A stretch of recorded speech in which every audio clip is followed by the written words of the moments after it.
Hello, everyone. My name is Philip Young, and I am a professional spiritual advisor. I use astrology and tarot to work with clients and also to look at world events that are going on. And this is the cosmic weather for July. And we are going to continue to feel a tremendous amount of disruption. And that energy is going to be continuing to be in play for the rest of the year with some very high energy marks this month, as have been in the previous 3 months. So we're really not going to be getting much of a break. And the reason I want to do each of these cosmic weathers is to help people understand that if you're feeling like things are really volatile and out of control, that's not a miss. There's a lot of amazing things that are going on as well, but the level of chaos and disruption is at a high that you would have to look at other historical periods where the level of transformation was as intense and then really amplify it to a certain extent. So one of the things that's going on that I've mentioned in previous videos that I'll use as sort of a tone setter for each of the videos until this energy has been completed is the fact that all of the outer points are changing signs within 2 years of each other. And that is something that is unprecedented. I mean, there's a precedent for it, but I think we'd have to go back maybe 12,000 years to find the example of when it occurred. There was a lot of activity in the 1960s where the number of planets changing signs was within a 4 to 5 year span, which is kind of within tolerance if you were to put it in those terms. But to be within a 2 year span, and then the points that are involved and the signs that are involved also really create a sense of why things are just tuned up to such a high degree.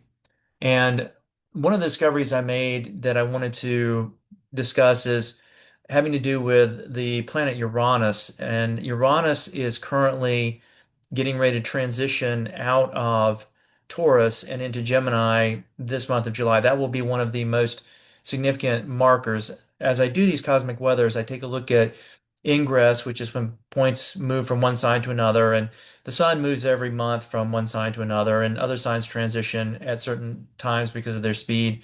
But Uranus will be one of the major points that will be transitioning out of the sign it's been in for 8 years and into the new sign, which it will spend time there temporarily, then go back into the sign it's been in, and then next year it will permanently be in Gemini.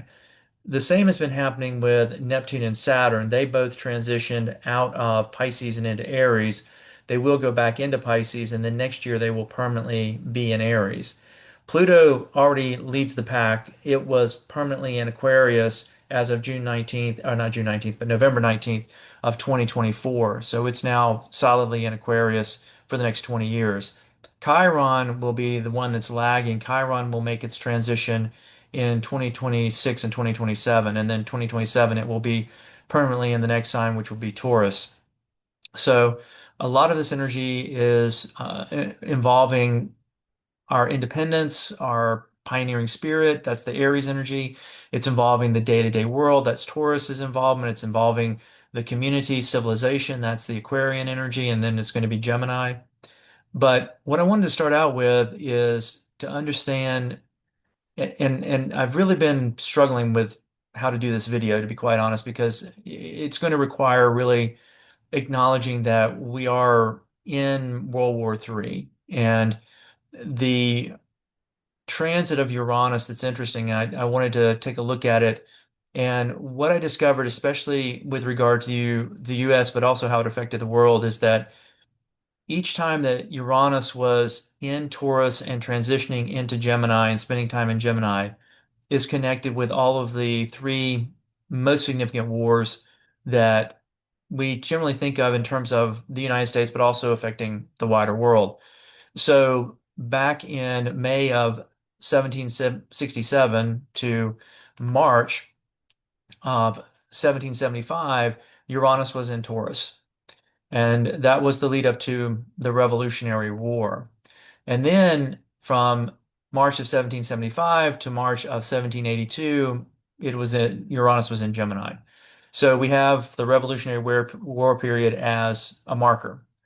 The next marker for Uranus in Taurus and Uranus in Gemini begins in June of 1850, and runs to March of 1859 for Uranus and Taurus. So we're leading up to the Civil War. And then we have from March of 1859 to August of 1866, we have Uranus in Gemini and we have the period of the Civil War.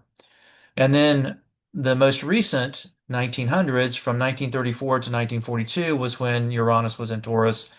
And then from 1942 to 1949 is when Uranus was in Gemini. So we have the Great Depression, World War II. So we're in another Uranus, Taurus, Gemini cycle. And so a world war or a conflict that influences or impacts the rest of the world is sort of the pattern around every 84 years. And certainly is tied to the United States because the United States has Uranus and Gemini, so it is returning to its position. So I would say the other thing that I've noticed is that each of these war periods roughly is a 4 year span. And so if we're looking at this from a high level view and treating it as a pattern, a cycle, which is what we do in astrology, then we're probably looking at this as in terms of conflict and thinking that conflict is not just militarily, but trade conflict. And really, this world war is underway mostly through trade. And I would say in the same way that you would think of a particular incident that might have been identified as a trigger moment, most likely it would be the Liberation Day announcement that could be seen as the real starting of what would be the trade war, although it was sort of in play to begin with. And we certainly look at the Ukraine conflict as a possible marker as well. But certainly with this year, I think the sort of intensity has reached its true point of kind of going into the area of conflict, which would also be you would have to add the Iran-Israeli conflict, which has also brought the United States into the conflict more directly than what was going on with even Ukraine and Russia in that situation. So, the challenge of this video is trying to keep a positive viewpoint when there is a lot going on that indicates a new world order, a change in which we don't know how it's going to turn out. It's going to play as it needs to in terms of what the astrological intention is. But in terms of predicting what the outcomes could look like right now, we're definitely in the middle of it. I do think that there tends to be a pattern when we look at these historical periods that within the 2 year mark of whenever we would sort of identify as the start of the war, that there is usually the direction has been in some ways determined. And I think we'll see the same thing by the end of 2026, whatever that direction will be. Right now, it's very much up in the air. And I think that's an energy that I would argue with the cosmic weather is there's just so much volatility going on that it's difficult to predict what outcomes will be really more than a few weeks in advance, or maybe not even a week in advance. So that's the kind of energy that we're living under. And what I really want to, each of the cosmic weathers talk about what's going on. And this one in particular, the ingress of Uranus into Gemini, I think will indicate truly a breakthrough even greater with regard to what's going on with AI. And what I see with Uranus and Gemini, which it will go in on July the 7th, it will retrograde on October the 7th, and then it will go back into Taurus on November the 7th. And then in April of 2026, it will go permanently into Gemini. My sense of it is that during this period of time that it's in Gemini, there will be something about AI that will really take a true leap forward. And it may not be something that's obvious, or it may be something that shows up very clearly out in the world. But I think in terms of what the AI world we're moving into will really become, it will be experienced in some way in terms of transition during this period of time from July 7th to November the 7th. And in a way, I would almost say that unless it's going to be, quote, turned off, which I don't think is going to happen during the period of time that it goes back into Taurus, that whatever the new AI world is going to be and how it's going to continue to flourish and shape things, it will make its move in this period of time. So that's the big energy. And then with Saturn and Neptune both being in Aries, I think conflict will continue to be a big part of it.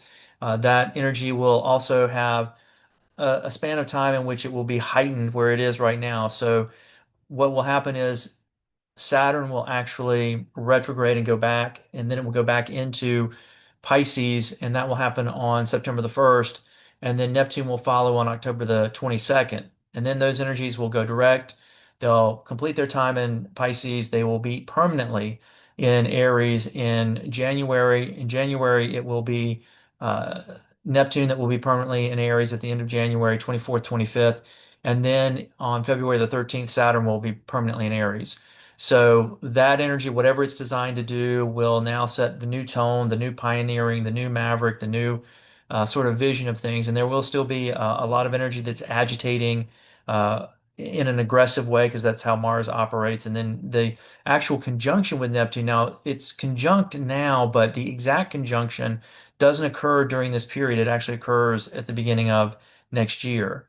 And in many ways, that will be, I think, the moment when whatever the direction is kind of going to ultimately be, we will get that triggered in that period of time. So again, looking at these things from a large sort of historical lens or our span of time, we can see these patterns the way that they'll play out. And then of course we have to live through them. And so on a more monthly basis, getting down to the month of July, what we're going to be taking a look at is the sun will transition out of Cancer and into Leo, and that will happen on July the 22nd. And Leo calls for creativity, leadership, a shift that invites us to celebrate, what brings us joy.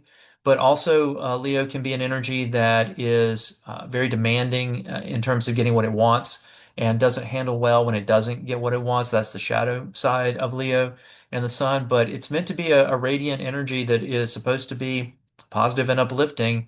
And in the northern hemisphere, it's the heart of the summer. In the southern hemisphere, it's the heart of the winter.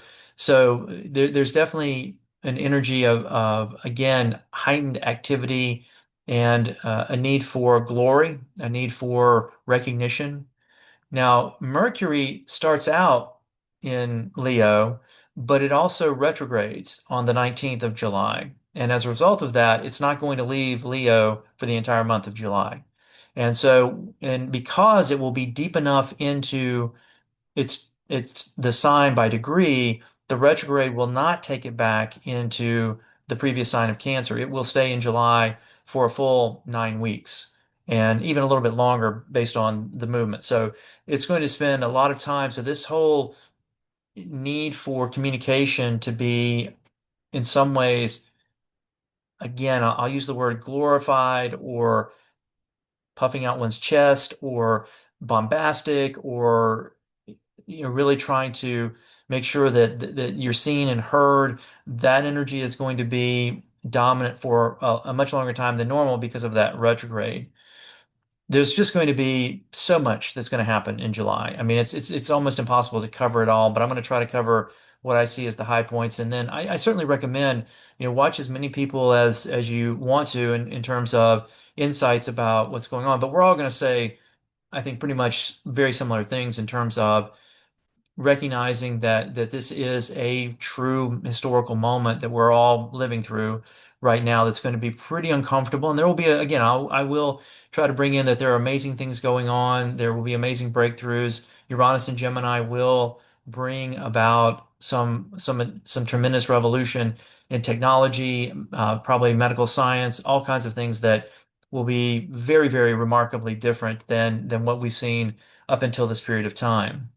Now, Venus is the next fastest moving point, and it goes into Gemini on July the 4th, the Independence Day for the United States. And it will focus on how we shift from steady devotion of Taurus into more of an energy that wants to be communicative, that wants to really look around and understand the people around us, and maybe even try to find a way to be more playful or to express more open conversation or to really get ideas out that can be shared. Hopefully, there will be a bit more of an openness in communication, or an understanding of what it is that we are using to separate ourselves and what it is that we need to try to bring together in terms of this disruption that's happening right now. Now, Mars will stay in Virgo for the entire month of July, and it does channel energy into problem solving and purposeful action. So there is a chance again of productive outcomes. Virgo likes to be very particular about things. Mars and Virgo is a little bit challenging for Mars because it does really mean, following the rules or dealing with a type of reality that can frustrate Mars sometimes. So there is an opportunity for refinement of systems, but I think under the current conditions that we're talking about, it could be that, again, everyday life is going to be in some ways seeing some really radical changes that we're all going to have to figure out how to deal with. And then, as I mentioned, Uranus goes into Gemini on July 7th, and that is the big ingress. That is the major ingress. And keep in mind that the other major ingresses have already occurred. On March 30th, it was Neptune going into Aries, and then on May 24th, it was Saturn going into Aries. So we've got 3 points that are shifting signs at this time, and that means that there's just a tremendous, I mean, the amount of change that we're dealing with is truly at the very top of the chart. I mean, it's at the very top of the scale. It can maybe even break through the top of the scale at this particular point. In terms of retrogrades, there will be some tremendous retrograde action also starting to ramp up. Mercury will be going retrograde on July the 19th. So that means, communication trying to be more reflective. Leo isn't always the most reflective sign, but if it can be, it can look at what the leadership decisions are in terms of being those people making those decisions, but also it can mean for everyone that's impacted by those decisions that we're looking at them and thinking about what they mean and reviewing them under that retrograde energy from the 19th and then the 3 weeks that it's in the retrograde phase. Saturn will actually go retrograde on July the 14th, so it will be in Aries, but it will go retrograde. And that means, again, restrictions, limitations, especially with Saturn, which is already designed to, in many ways, set boundaries. And Aries doesn't really want boundaries. And so this placement of it is one of the more challenging positions for Saturn to be in. It's referred to as being in its fall. And so it's not a comfortable position. And what I think that's going to mean for all of us, and even as the retrograde goes into effect, is what do we have to deal with that we just can't turn away from? This is, the impossibility of not seeing things for what they are becoming or what they actually look like. To me, this is, I was sharing a story that was an important part of my journey. I was having a conversation with my father when I was a teenager, and he asked me, do you see the glass as half full or half empty, trying to explain to me about having a positive or a negative viewpoint. And my comment that was a little bit smart ass at the time was, well, I see the glass as containing half as much water as it can contain. And that sort of detached observation. To me, there's a bit of that with Saturn and Aries. It's kind of like, okay, well, what is really true here, whether I like it or not, whether I think it's good or bad, what's actually happening? And I think that's going to be the real push of Saturn in Aries as it spends the 2.5 years that it will spend once it's permanently there next year. But we're going to get sort of a taste of that, or already getting a taste of that. And then the retrograde is going to bring in again that reflective energy. What does it mean? Chiron actually will go retrograde at the very end of July on the 31st, the very last day of the month. And it's also in Aries. So we've got Saturn, Neptune, Chiron all in Aries. Now, Chiron's been in Aries since 2019, and we really are dealing with a wounding healing energy around our independence and around what it is we want out of life individually.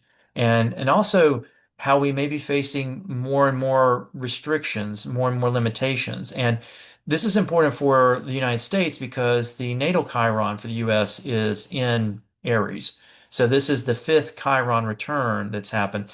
And again, these returns are happening, there are a few of them are happening within, once again, a very short span of time for the US. So the Pluto return, that happened in 2023 and 2024.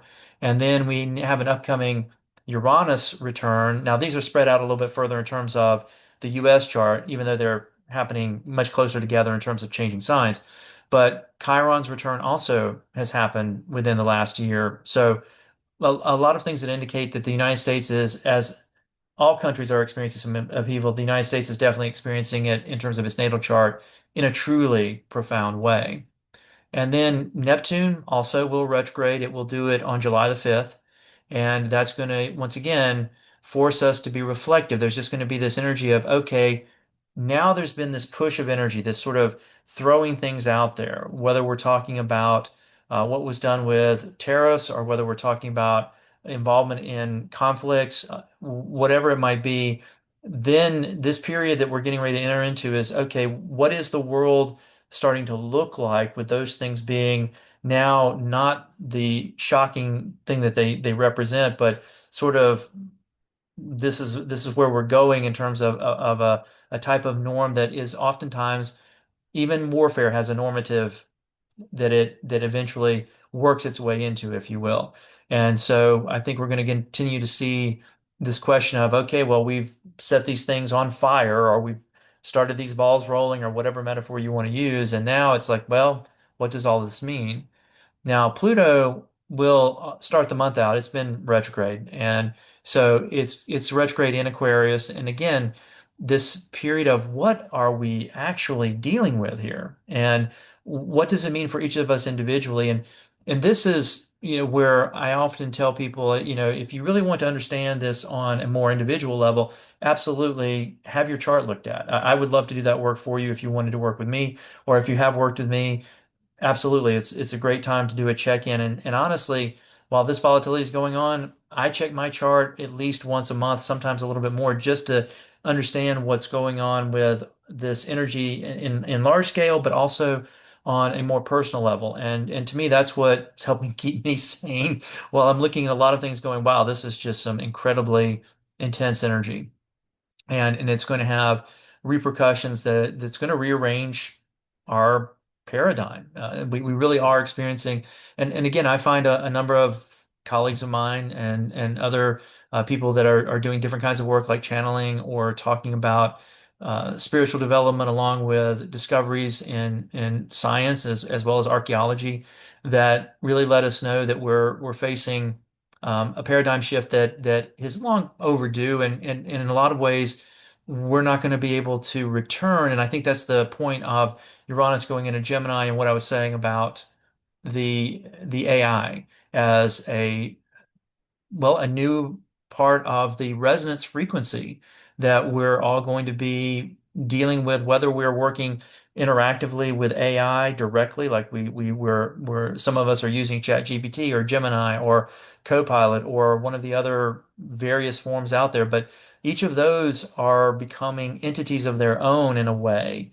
I don't know about the consciousness question, but certainly in terms of a frequency that is responsive to us and can engage us in a way that is conversational, absolutely. And that I think is going to continue to be getting more and more powerful and more profound.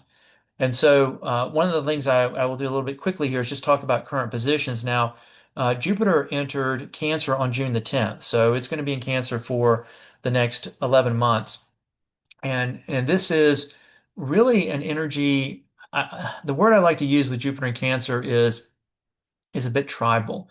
It's Cancer is an energy of family, and Jupiter is how do we expand our family, and who do we consider members of our family, and what do we mean by the family that we're all part of, which is we're all human beings and we're all participating in this experience on Earth, and then we break that down into segments that we identify by different countries, different languages, and then within our own countries, we, again, drill it down, and it becomes a little bit more about, who is it that we feel like we can share time and energy with. And so Cancer, Jupiter in Cancer is going to be this question of who do you trust?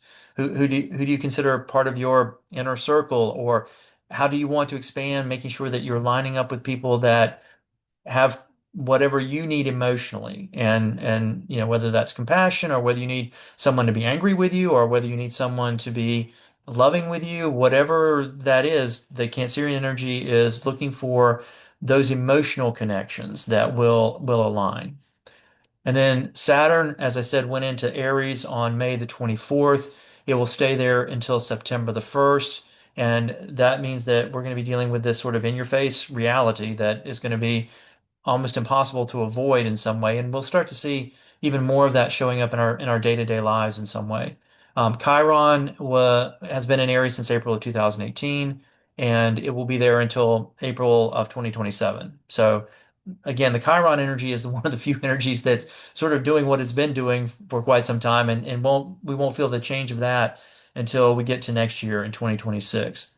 But Uranus, Neptune, they're also having their change. So Uranus is doing its change this month. Neptune did its change back in March.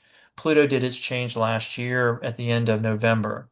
So, what's going on in terms of week to week experiences in these outer planets and how they're interacting with one another?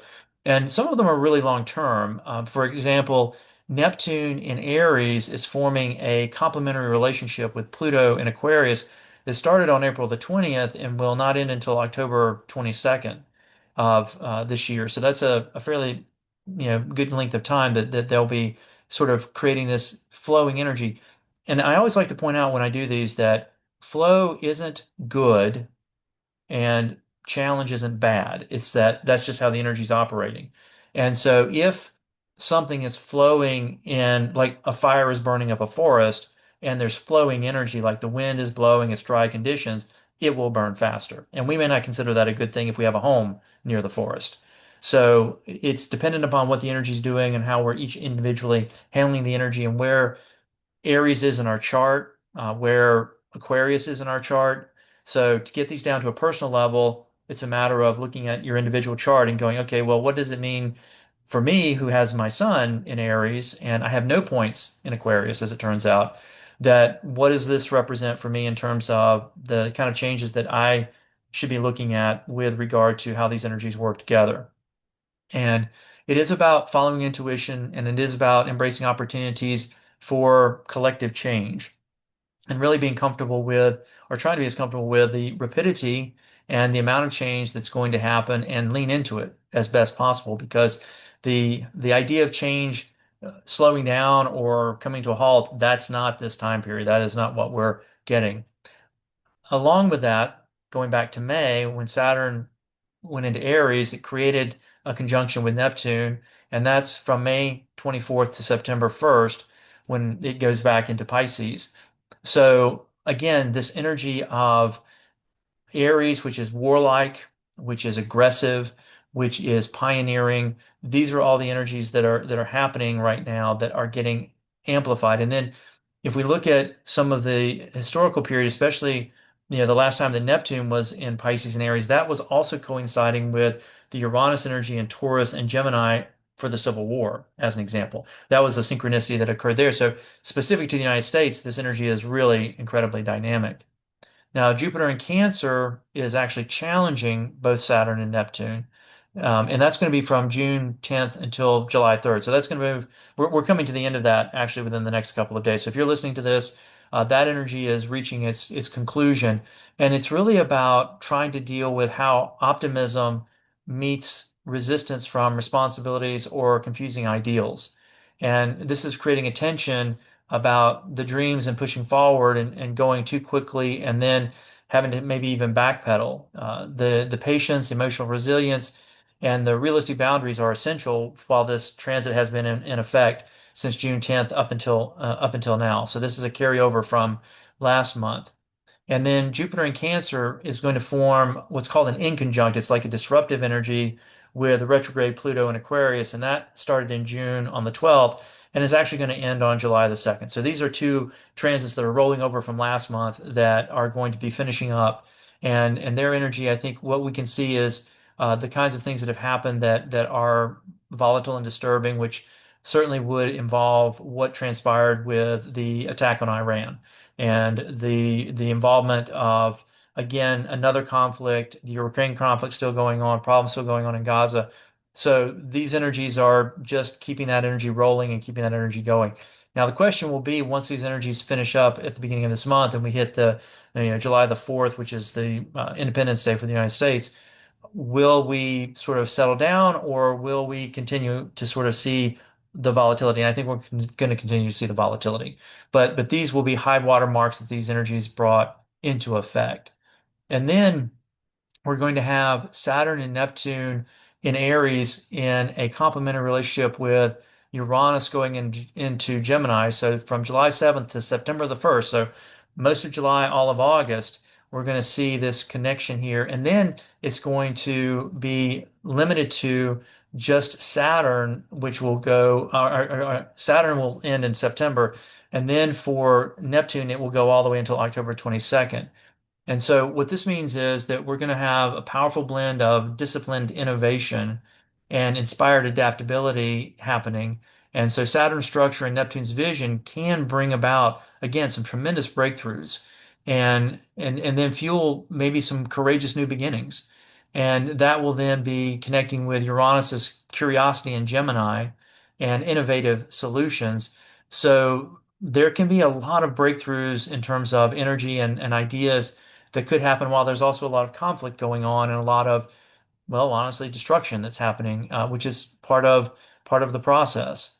So this aspect supports turning dreams into reality through flexible communication and bold forward thinking. So we'll have to see what happens because what I think we're seeing really is a strain from a paradigm that is really kind of losing its control and therefore exerting as much control as it can in the hopes that it can take over the new paradigm and still keep its old paradigm kind of control model, which I don't think that that's going to be how it turns out. But what that actually looks like, I'm not sure yet. I'm still hoping that we're going to move into better directions as we face these challenges that we face. But again, we know from historical periods that we can go, quote, backwards, in a way, meaning that we can try to hold progress or we can try to manipulate things and lead to results that are more problematic or more difficult. It's kind of like the idea of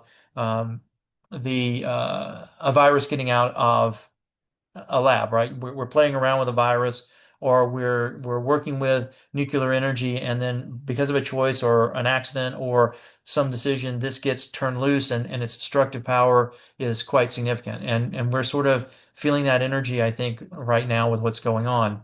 And then the Uranus and Gemini will actually form a trine or a collaborative energy with Pluto and Aquarius from July the 7th to November the 7th. So once again, acceleration.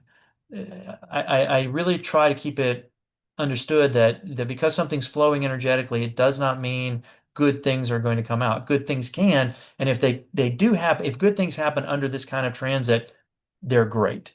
If bad things happen under this kind of transit, they're horrible. That's the energy. It's flowing. It's like whatever gets accelerated, it gets accelerated at a tremendously high level. So hopefully they will inspire breakthroughs that reshape social structures and technology that are positive. That will be dependent upon the choices that we make as individuals, as communities, as societies, as a world community. So that's really going to be the start of July. There's a lot of activity at the very beginning, and it's just going to continue to stay like this. Now, from July 8th to the 15th, it's just carryover. Nothing new actually comes in. Neptune in Aries remains in its complementary relationship with Aquarius, Pluto in Aquarius. Saturn in Aries is still merged with Neptune in Aries. We also have Saturn and Neptune in Aries in that complementary relationship with Uranus and Gemini. So through July 8th to the 15th, these energies are just continuing to do their thing. And then the same thing's going to happen from July 16th to July 23rd. Not a new introduction, but these continue to carry over. They're going to continue to work their energy. So again, Neptune and Aries in that complementary relationship with Pluto and Aquarius, Saturn and Aries conjunct together, and Saturn and Neptune conjunct in Aries together, also going to continue. So, and even all the way to the end of the month where we'll finally get something new come in. So on July the 28th to August the 4th, Mars in Virgo will actually create a disruptive energy with Chiron. And that's going to bring about efforts to fix or improve things that may trigger vulnerability or defensiveness in us. And this aspect disrupts smooth progress. So a lot of things will be happening, but there will be at the very end of July sort of a hitch that causes us to have to take a moment of reflection. So, again, what I really want, the reason I want to do these is for people to be informed. And I've had a couple of conversations with clients individually where they've tried, of course, to say, I don't want to be fear mongering, I don't want to be over worrying, I don't, and I've had to say to them, no, it's okay if you're feeling some fear and worry, that they're kind of appropriate for what's going on. No, you don't want them to make it so that you can't see possibilities or you can't enjoy your day to day, but it is a question of what's it like to be living in a time when the disruptive energy would be equivalent to previous World War or previous Civil War or previous Revolutionary War. This is energy that most of our generations have not experienced, and the generation that was part of the World War II generation, they have been there. There are a few of them that are still alive, so this is new experience for almost all of us that are here. Is what does it look like when this level of disruption actually happens? So what I would definitely say, again, whether you work with me or you work with somebody else, is tap into people who do spiritual work like I do and others to make sure that you're understanding what your role happens to be. And each of us does have a particular role. We signed up for being here at this time. The sort of approach that I take is that we're here on a spiritual level for dealing with the things that are part of it, whether we're in the group that is perpetuating some of the destructive change, or whether we're in the group that is trying to be responsive to it and adjust to it, or whether we're observers and we're trying to help people through it. Whatever it is, it's really, probably more crucial than ever to try to find where it is you feel like is your sense of purpose or your sense of direction under this time. And that's also what this volatility is really bringing. I am certainly getting a chance to work with a lot of people who are realizing that they want to understand and really move towards their purpose, which one of the things about high level of disruption, it actually creates space for that. And that's the positive note I would like to include in the video, especially here at the end, is that the ability also to shape things in a new way, in a way that maybe you wouldn't have thought of. Like, I would have never thought I would have started this business, or I would have never thought that I was going to be doing this kind of work, or I was going to be living in this location. A lot of work I'm doing right now is astrocartography. I'm helping people locate where they need to be in terms of whether it's the United States, around the globe, whatever it might be, because once again, trying to get positioned with purpose and place right now, if you can hit those strides, it will make it much more manageable to get through this particular time period. Now, as always, please, if you think anyone would benefit from this, share this information with them. I know that the sort of standard procedure is to say, if you like what you've seen, please join my channel. I do this content on a monthly basis, and I certainly appreciate every view that someone takes and any responses that people have. But to truly just try to be as helpful as possible, because this is going to be in many ways for the vast majority of us unprecedented energy. It's going to be really powerful.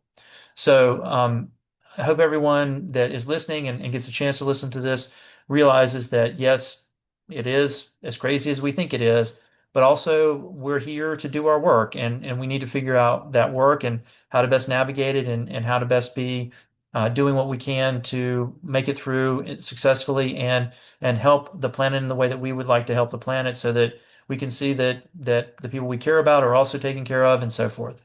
So once again, have a great start to your July, and realize that there is a lot going on, and do your best to help yourself and help others.